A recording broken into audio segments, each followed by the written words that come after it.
Stocks mostly shaking off tariff threats after Trump extends the deadline and keeps communication open with trading partners. He remains optimistic about tariff revenue rolling in August 1st. Tariffs, as you know, are starting to come in at record levels. Tremendous amounts of money are coming in to our country. We never did that before. We're not used to it. We only have tariffs going out. We only adhere to the rules of other nations who charge us tremendous tariffs. The big money will start coming in on August 1st. I think it was made clear today by the letters that were sent out yesterday and today. And joining us now, we've got Paul LaMonica, senior market analysis writer at Barron's, Washington correspondent Ben Wurstrel, and senior reporter Alec Canal, who are breaking down the headlines throughout the show. Ben, let's start with you. What is the latest from D.C., Ben? Yeah, we got a lot of, it's another day, another series of kind of dizzying series of tariff headlines from you. Three quick ones to kind of kick things off today. The first one is the question of deals. That's been the big question we've been waiting for all week.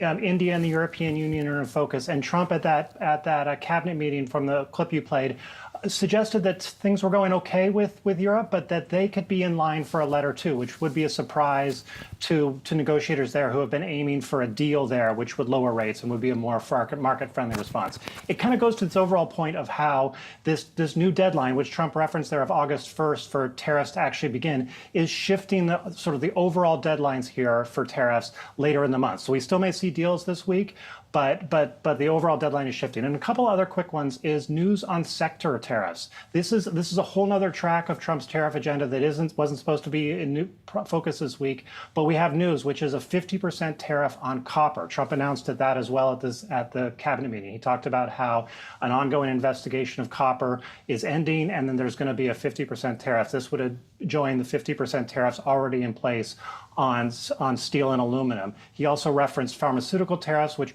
are scheduled to come soon. We don't have details there, but he did reference a possibility of a 200% tariff. That would be after a long lead-in period of 18 months, but that's a pretty eye-popping number for pharmaceutical companies. And then the third is another headline that would be a big story on any other day, which is new tensions with China. China offered a new warning. Trump shot back about a new 10% tariff that would be on top of there. As you noted, markets are mixed, so people are trying to digest this, but a lot of insight into Trump's tariff agenda, at least for right now. All right, a lot of headlines there. And Ben, sticking with comments from President Trump today, he did once again call for the Fed Chair Powell to step down. He should resign immediately. We should get somebody in there that's going to lower interest rates. Do you want congressional Why don't Republicans you call for his resignation? Do you want congressional Republicans to investigate and pursue Okay and with punish? me. I think he's terrible. I think, look, we're paying, I call him too late. T-O-O, too late. Like Too Tall Jones for the Dallas Cowboys, right? Too late. So, Ben, listen, I think Trump has made his views on Jay Powell fairly clear at this point, but what do you make of those comments? Yeah, for sure. We as you mentioned, we've heard Trump criticize Jay Powell more times than we can count at this point, and this is about the second time at least he's called for him to resign. The issue here is some comments Powell made at a congressional hearing about renovations at the Fed that some lawmakers are claiming he overstated. And the little bits of news we got from Trump today on this was that he is open to an investigation of Powell by Congress. This was kind of at the prompting of the reporter. There was another moment that I think was notable where Trump was sort of doing his overall message on Powell lowering rates, which is his clear overall issues.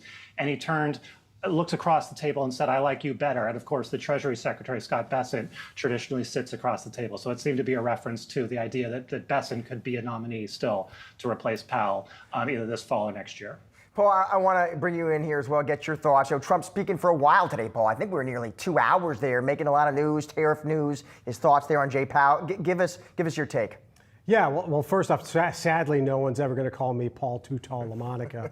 But I think that the president clearly is still banging this drum, wanting the Fed to cut rates now, and that's not going to happen. We know that at the July meeting, the Fed is very likely to stand pat. Maybe Powell tees up hints at a rate cut at the Jackson Hole speech he'll give in August, and then they'll cut rates in September. But I think right now, the market isn't really focus that much on whether or not interest rates are too high. They're concerned about tariffs, and I think that's why we've had a little bit of a pullback. There was that hope that after the post-Liberation Day sell-off and the walking back of a lot of tariffs, everyone started talking about the taco trade. I think we all know what that acronym stands for by now, but maybe Trump feels emboldened and doesn't want to be showing that he might in fact be the proverbial chicken when it comes to trade talks and tariffs, and he's talking tough again, and I don't think Wall Street is particularly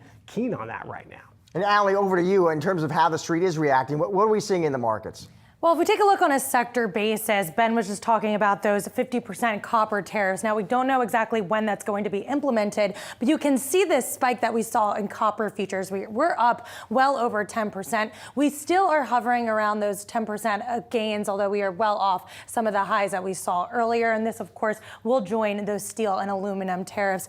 Ben also talked about the pharmaceutical possibility that we could see tariffs there. Now, we have pharma stocks in the green, but you'll see Pfizer, for example. We saw a bit of a dip here when Trump made those announcements. We have recovered somewhat. We are still up over 1%. Same with a company like Amgen. You'll see a very similar trajectory where we saw shares dip a little bit and then recover. So perhaps this taco trade at work. Trump always chickens out. But if we go back to the general markets, you're going to see a mixed picture. The Dow is leading the declines there, down about 0.3%. We have the NASDAQ and the S&P essentially flat. So the focus here is on those trade and tariff headlines. And I also think heading into the summer, we're going to see a bigger emphasis placed on earnings. There is a low bar for these earnings. So if companies can beat, if they can raise, if they can establish some firm guidance here, I think that's going to be a catalyst for stocks. And then over the past day or two, we've saw some analysts come out and raise their respective price targets for the S&P 500. Goldman Sachs is pointing to 6,600 by year end.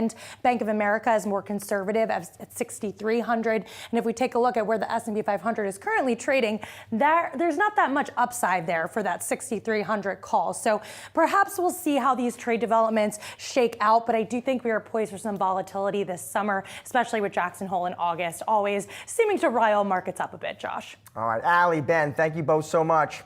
For more on the latest market moves, let's welcome in now Michael Kantrowitz, Piper Sandler Chief Investment Strategist. Michael, it is great to see you, sir, as always. Let's start off maybe bigger picture, Michael. You know, you look at this market, big move off that April low. Impressive, the mood and the speed of it, Michael. Where do you stand on this market here? When you're talking to clients, are you telling them, listen, we're going to move still higher?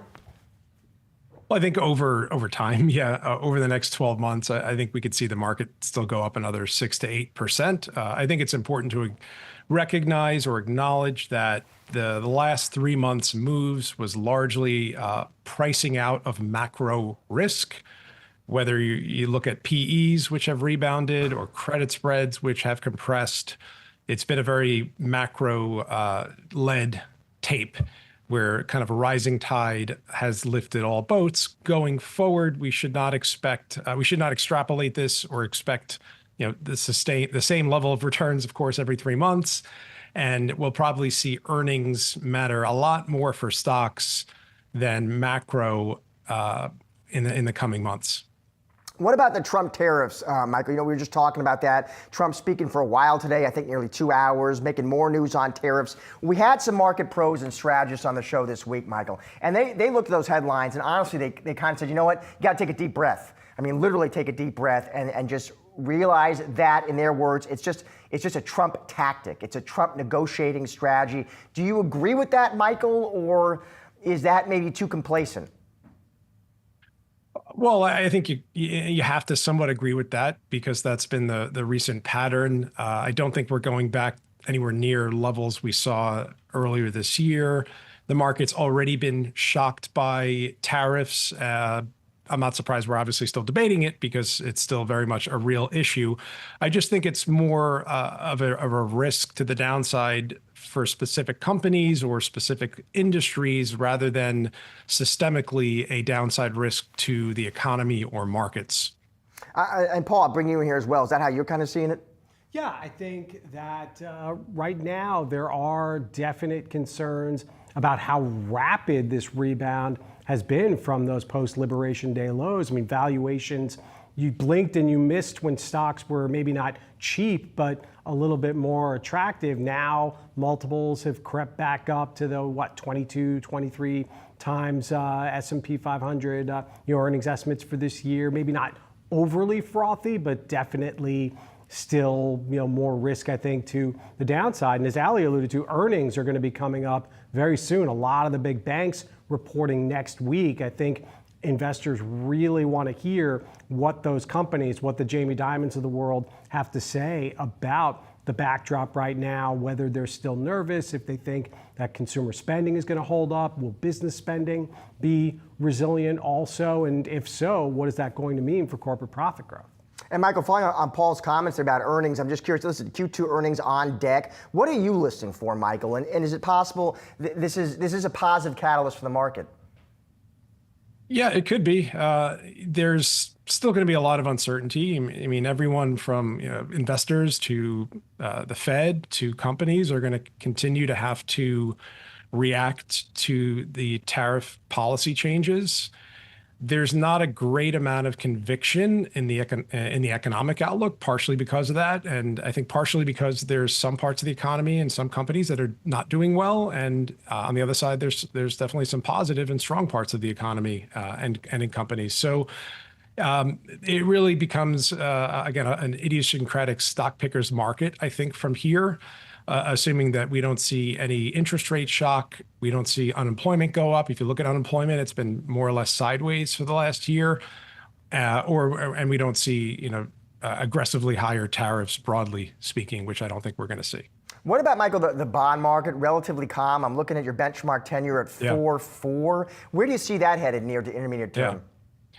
Well, I think realized bond volatility has just collapsed. And we've been stuck in this really narrow range. And it seems like every few weeks, investors are either worried about growth slowing or inflation picking up, depending on where yields are. So I more or less think interest rates are going to be stuck or are stuck in a range here. If I had to pick, I would say I'm a little more biased to the downside, but I don't think we're going to see rates sharply move higher and be a risk to the equity market. I don't think the economy is going to sharply decline or rise or see unemployment rise. That's going to bring rates materially lower. So I think we're kind of stuck here in this range for quite some time. And final question, Michael. You did hear Trump today going after Jay Powell again, right? He's saying again, emphasizing they're wrong. They should be cutting. Is Trump right? Is he right? Well, you can't talk about how great the economy is and at the same time talk about cutting rates dramatically. I think importantly for investors, Powell has been very, consistent and clear. And, I think ultimately I believe he'll cut in September. He's continued to point to the dot plots and spoke about, two rate cuts this year. And I think he'll have, assuming he wants to do that, and I think he will, I think the data will allow him to do it, and he'll frame it in a way that is conducive to doing so. Michael, always great to have you on the show. Thank you for your time. Okay, thanks. We are just getting started here on Market Domination. Coming up, Tesla bulls demanding action to refocus Elon Musk's attention on the EV company. We're going to discuss the path ahead for Tesla on the other side. Plus, Boeing reporting its highest quarterly delivery since 2023. Breaking down some of today's top trending tickers. That's later in the hour. And at 3:30, it's the latest edition of our series, Goodbye or Goodbye. We're taking a deeper dive into two stocks to help you make the best moves for your portfolio. Stick around. Much more Market Domination still to come.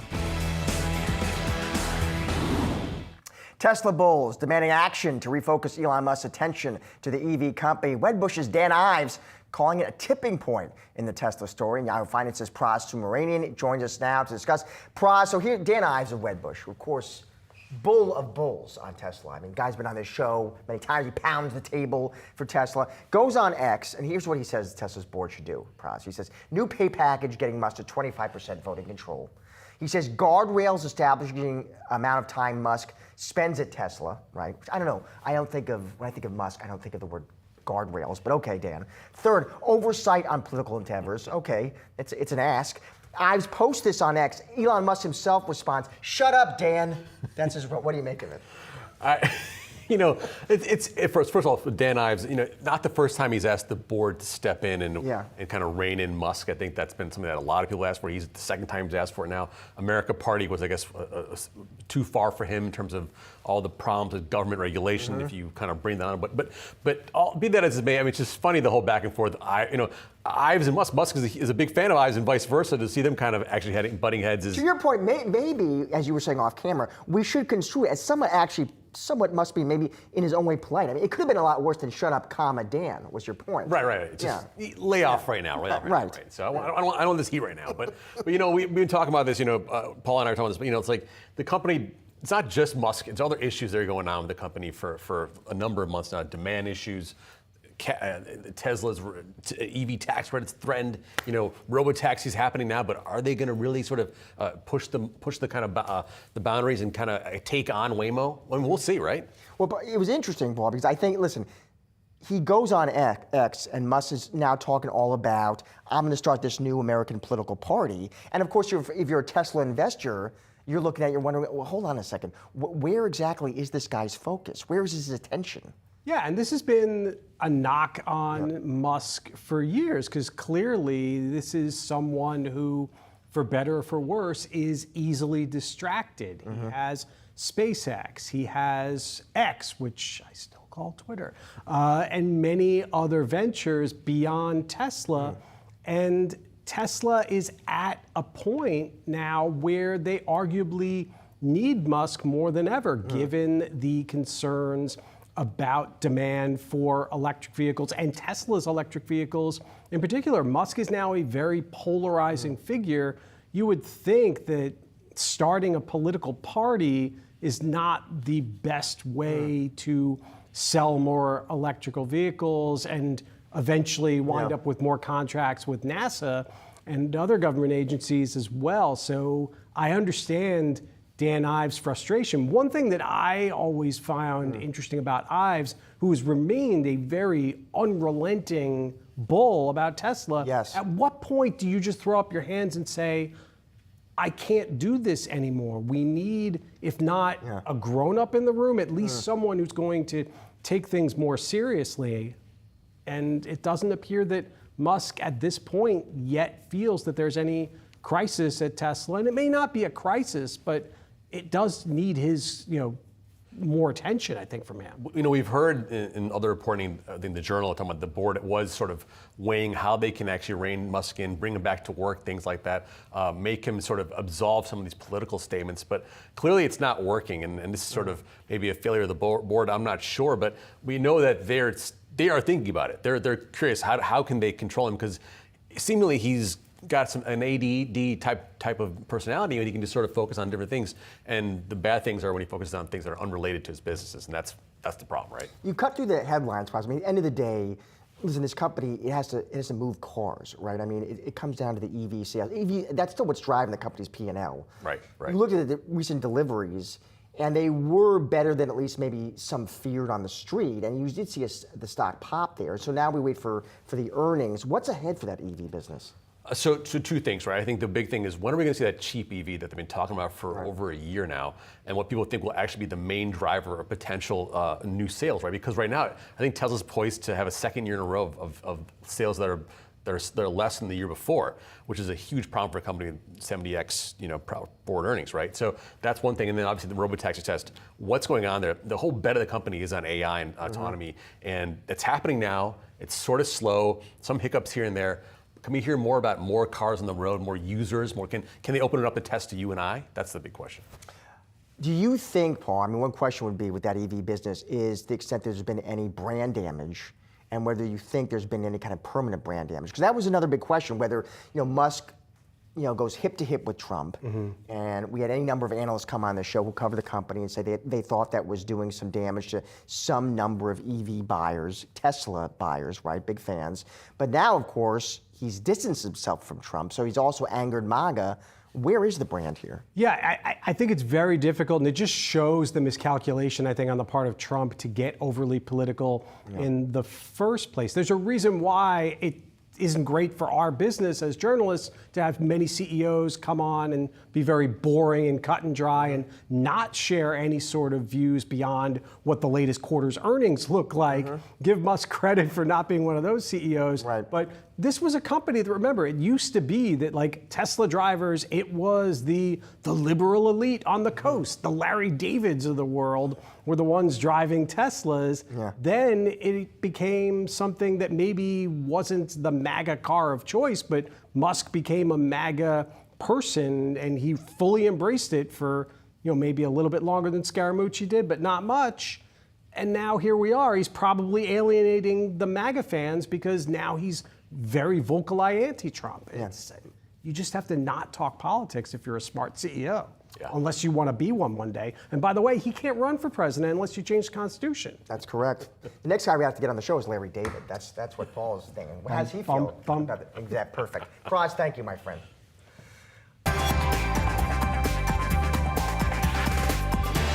Now time for some of today's trending tickers. We'll keep an eye on Boeing, Robinhood, and Datadog. Let's start with Boeing, which is reporting the highest quarterly delivery since 2023, with 150 airplanes over the second quarter, 60 planes last month alone. CEO Kelly Ortberg says the company needs to hit further production targets to end Boeing's cash burns and turn around the airplane manufacturer. Paul, what do you make of those headlines? Yeah, I think it's encouraging to see Boeing have this increase in production. It's one of the main things that Kelly Ortberg was tasked with. It's been almost a year now that he's been on the job. Unfortunately for the company, you had another tragic crash involving a Boeing plane, an Air India plane, and that is something that the company now has to deal with as well. And until these safety issues are fully resolved at Boeing, I think it's going to be a continued drag on the stock, even if the production numbers are encouraging.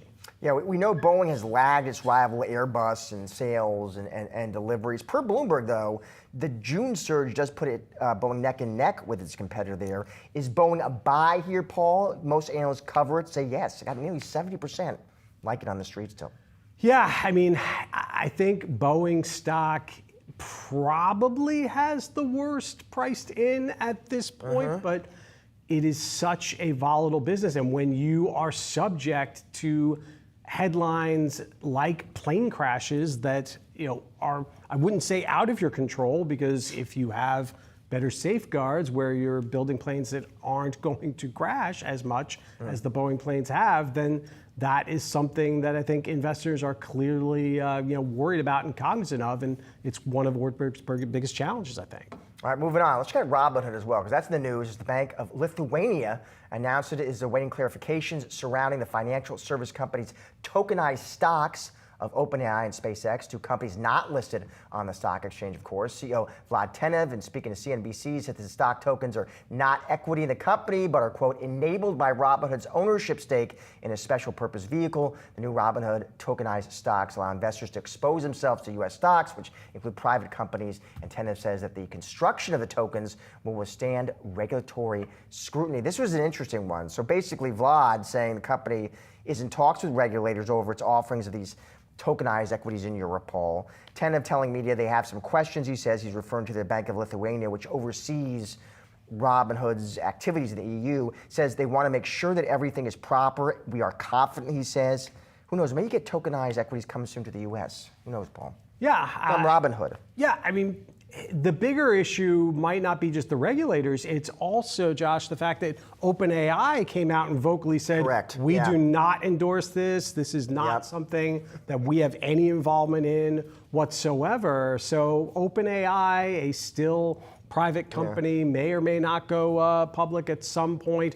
These tokens may be something that investors are clamoring for, but if companies don't want to associate themselves with it, then that could be a problem for Robinhood going forward. SpaceX hasn't really said much, I believe, yet. It is, what's interesting, Paul, is how, here in the U.S. we have regulators, and they've had these rules on the books for a long time that tell Paul and Josh what private companies you can get into, who can get into them. There are rules about that. I'm not suggesting that these companies are finding a way around that, because it makes it sound like they're doing something duplicitous. I'm not saying that, but it is certainly setting up this really interesting kind of alternative to that. Yeah. So we'll watch and see.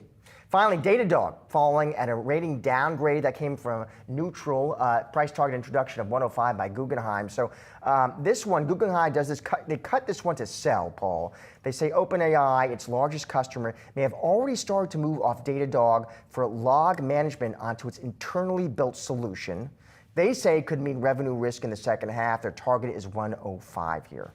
Yeah, I think that there are legitimate concerns that OpenAI may be looking to adopt more of its own in-house technology, which could be a negative for Datadog. Datadog, obviously, though, a very diversified company. They're not entirely dependent on OpenAI for revenue. And remember, this is a company that just got added or is about to be added to the S&P 500 index, replacing Juniper Networks. A lot of people thought Robinhood would get that slot. Robinhood's still waiting. Datadog is it. This does look like the only sell on the street here. Most actually still like Datadog. Of course, doesn't mean Guggenheim is wrong.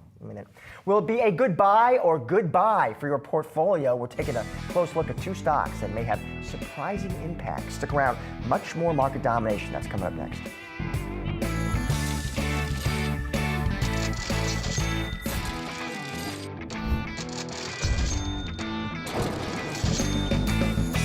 Welcome to Goodbye or Goodbye. Our goal here, helping you cut through the noise to navigate the best moves for your money.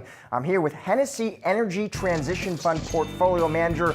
That would be Ben Cook. Ben, welcome to the show. Let's get you going here with your buy, but we're going to start there. Now, this is named Expand Energy. It's up about 7% this year, Ben. I will say most of the analysts on the street, Ben, about 90% who cover this name, they tell their clients it's a buy. You get actually zero sells, so you're in good company. Let's run through the list of reasons, Ben, you say it is a smart place to commit capital. The first reason, geographically advantaged. Walk us through what you mean by that. Yeah, thanks for having me, Josh. You know, we believe that Expand Energy has an advantaged set of assets located primarily in Northwest Louisiana. That's in close proximity to where we see much of the growth in LNG export capacity over the next several years. They'll benefit from higher production as well as better pricing because of that asset footprint. All right, and second reason, benefiting from lower leverage. Yeah, Expand was formed last year with the merger between Chesapeake Energy and Southwestern Energy, and since that time, they've done a good job at reducing their leverage. They're now embarking on a production growth phase where they're able to, because of that lower leverage, spend more money, and that's going to benefit them longer term. Final reason you say this one's a buy, Ben, significant free cash generation. Yeah, the company's articulated a cash return profile to investors that's extremely attractive to us. They pay a base dividend, they're going to be paying down debt, and they're going to be paying a variable dividend and repurchasing shares as well. So now you made a good case, Ben, but before folks all pile in, right, we want to remind people, what are some downside risks you think they need to consider? Yeah, we see some significant tailwinds to natural gas demand growth over the next several years. If there's any kind of change to that picture, that could pose a risk to Expand Energy. Part of that would be a change to the LNG export outlook here from the United States, or any kind of deviation from the strong trend we're seeing from AI power demand for natural gas. All right, so that's your buy. Let's move on to a name you would avoid, Ben. That would be Occidental Petroleum. This one is down about 10% year to date. It's still one to avoid. Go through the reasons there. One, crude oil production waiting challenge. Yeah, as the market might well knows, this is a company that's grown through merger and has grown its oil production by the acquisition of Anadarko Petroleum in 2019, and again, Crown Rock last year. Company's weighting towards oil production is roughly 52%, which is higher than its peers, and we think that could create some headwinds given the headwinds to oil prices here over the next 6 months. Second reason, significant leverage weighting.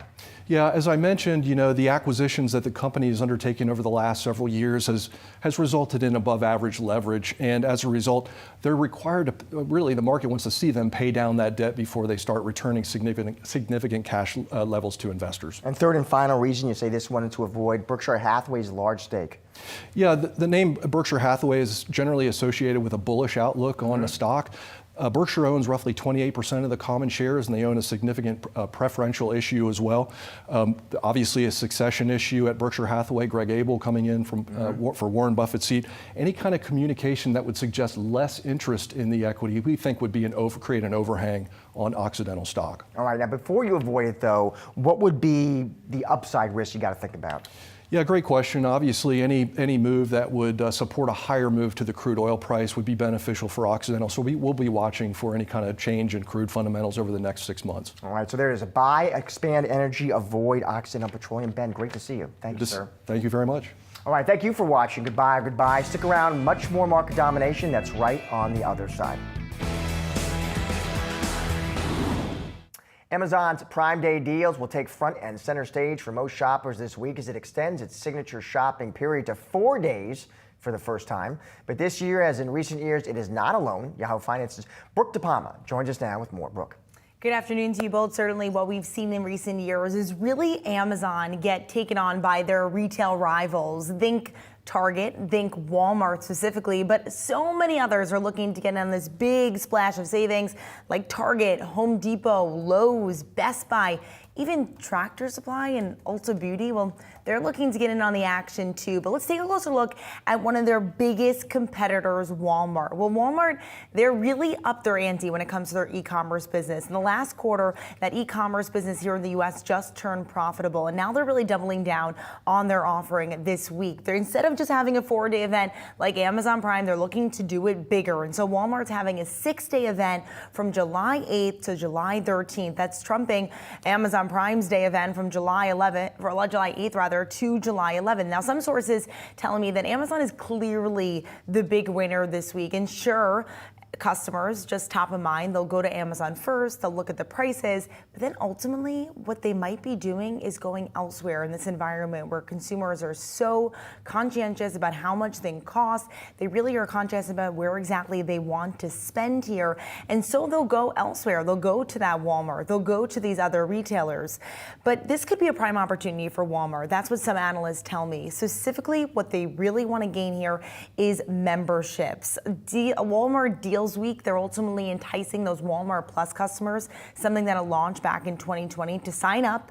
They're saying, hey, through mid-July, we're going to offer 50% off, and that could be a big opportunity for Walmart. But when you really look at another business that Walmart's winning on, that's Walmart grocery business here. Of course, they've been touting that in recent earnings call, that they're gaining more high-income shoppers, and that Walmart Plus membership also tends to be higher income as well. But when you take a look at the numbers, guys, Walmart's e-commerce business is far, far lower than Amazon's business here. When it comes to just how much money they're bringing in, if you take a look at last year right here, you can see that Walmart brought in around $121 billion when it comes to their e-commerce business. That's, of course, far lower than Amazon's e-commerce business, online stores. And also, when you think about just how much membership fees they bring in, Amazon also surpasses by a landslide how much Walmart Plus brings in when it comes to membership fees. And also, the top side here is that Walmart Plus subscription is far lower than Amazon Prime. Also, they're offering that half off right now. And so it could entice customers. That's ultimately what Walmart wants here. They want to take the eyes away from Amazon. Would there be certain categories, Brooke, where Walmart would think, okay, we have maybe some type of competitive advantage here? Would be, for example, would it be food sales? Yeah.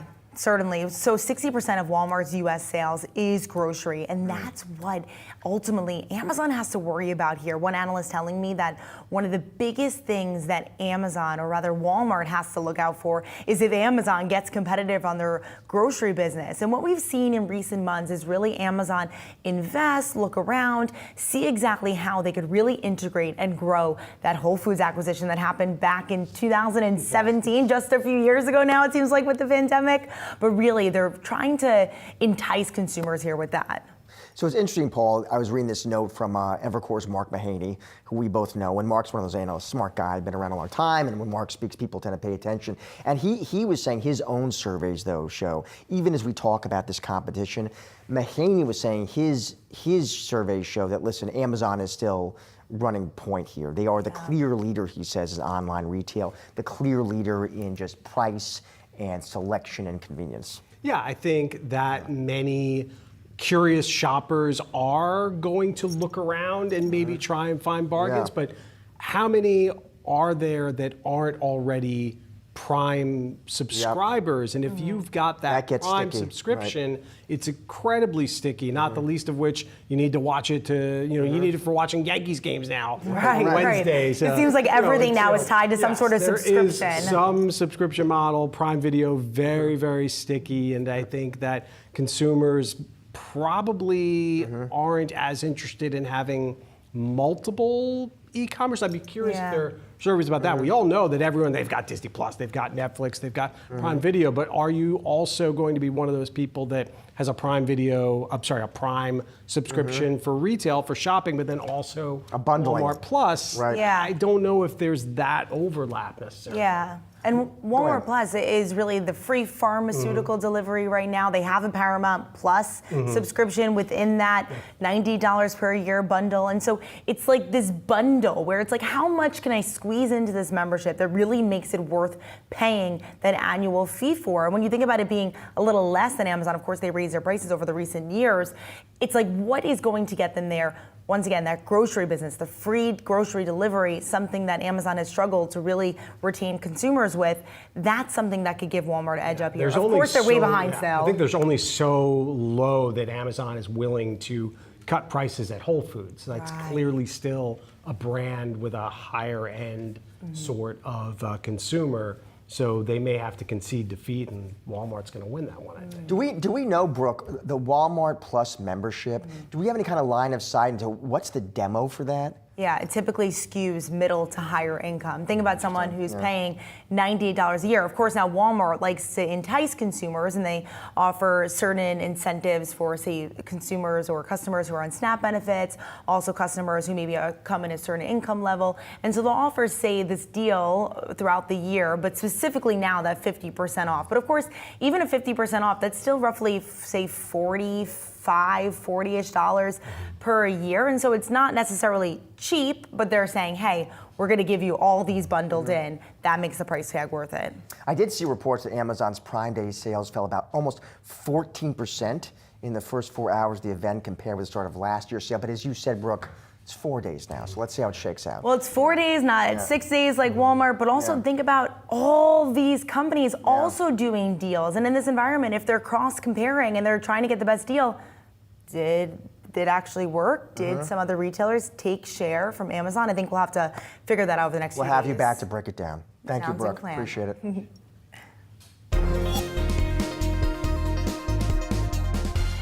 Now let's get to our call of the day here. HSBC coming out with a call on big banks, downgrading Bank of America, JP Morgan, and Goldman Sachs. Joining us now is the author behind that very note.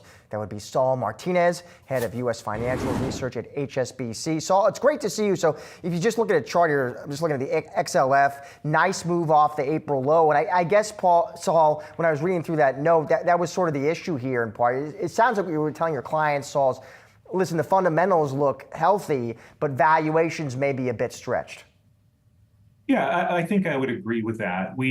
We're not adopting a more negative view of operating fundamentals. We still think that net interest income is on the right track. You are seeing some growth there. The regulatory environment has improved, and that it manifests itself in more buybacks. Credit seems okay, but the universal banks, so the money centers in Goldman, Morgan Stanley, they are up over 30% in the last 3 months. And really the negative or the more cautious stance on those stocks really do reflect valuations. They are trading the JPM, BAC, Citi, Wells, Goldman, Morgan Stanley. They're trading at hefty premiums to their own history. And they're no longer trading at sizable or historically elevated discounts to the S&P 500 anymore. So you've seen a very big move. By contrast, super regionals, which we still like, still are trading at more discounted multiples. But, I mentioned operating fundamentals being okay, but there are risks in any scenario, in any market environment. There are risks to the downside, and macro uncertainties are still elevated. And a slowing economy would mean rates moving lower by perhaps a greater than anticipated level. We have 3 cuts in our forecast.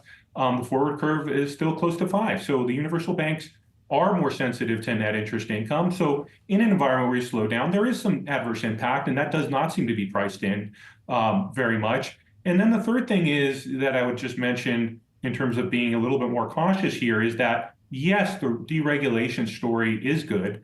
The recent stress tests were phenomenal.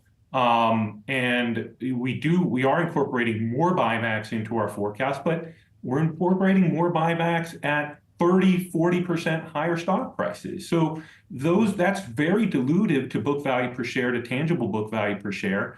And in fact, when I look at my share count estimates today versus back in April, after forecasting, putting into our models much more in buybacks, share count still move that much. Why? Because even though in dollar terms they're buying back more stock in our numbers, they're doing it at a much higher price. So that offsets it considerably. So that is, all of those things are kind of factoring in. And obviously there's some nuances to each of the downgrades of JP Morgan, Goldman to reduce, and Bank of America to hold. But at a high level, it's valuation, pricing is not factoring in downside risk, and the dilutive impact of buybacks at much higher multiples are all sort of considerations we're factoring into our views.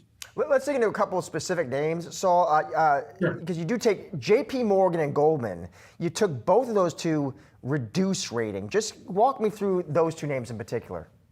Yeah, I mean, look, I've always been a little bit hesitant to put reduce or sell ratings on companies that are great companies, and they are great companies, and there are a lot of things to like about both of these companies.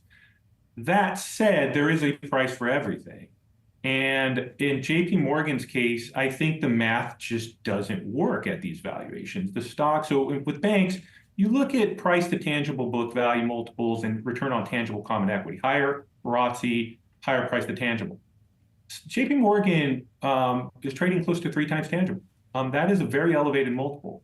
So the problem is, part of the story is you're buying back a lot of stock, they have a lot of excess capital, but you're doing it at really high multiples, which is very dilutive to tangible book value per share. So we only forecast 1 to 2% tangible book value per share growth in 26 and 27. So if you take a step back and you say, okay, how can JP Morgan be a compounder? Can the stock appreciate 10+% annually? Well, what you're assuming is that price to tangible book value multiple will continue to rise. The only way you justify that is returns on tangible common equity continuing to rise from levels that are already high. So you go to 20+%, which is already above what they think sort of a through the cycle ROTCE is, and it just continually moves higher and higher to justify a continued appreciation. So the math is very, very difficult to work here. Our target price, gives us about 12% downside. It's a similar case at Goldman. And, again, we feel like we're swimming against the tide with Goldman a little bit because, the investment banking landscape is good. They've done a really good job of improving revenue quality. But in that case, with Goldman, we ran upside and downside case scenarios. We ran an upside case scenario. IB fees get to 2021 level, which is we're exceptional. We have optimistic assumptions for asset and wealth management. We still only come up with a $707 fair value in that estimate. The stock's trading pretty much at those levels. So in a downside case, which is not a really negative downside case, it's a mild downside case. We get a $500 fair value. So that's about 30% downside. So the risk reward is very skewed here. We think good news is priced in, but again, if the market cools off, and IB activity doesn't really move forward, we don't get a super cycle in IB activity, I think there's more room for disappointment here than for upside. So that's what you don't like, Saul. Let's end here on what you do like, because I know you told your clients you do see opportunity in the regionals. How come, Saul, and what's a name or two you like there? Yeah, look, I think when you look at the regional banks, they have, they've underperformed the big banks, but they've performed okay over the last month or a few months, but you still have had underperformance for a number of reasons here. And when I look at valuations, they are still below their 10-year average. They're still at 45 to 50% discounts. And when I say super regionals, I'm talking about U.S. Bancorp, PNC, and Truist. We have buy ratings on all of those. Those are the largest regional banks in the U.S. And I do think that a lot of the things we're optimistic about for the universal banks also apply to them. Their balance sheets are repricing to higher rates. So net interest income has gone from contracting in 2024 to growing this year. You have positive operating leverage there. You have capital being built up.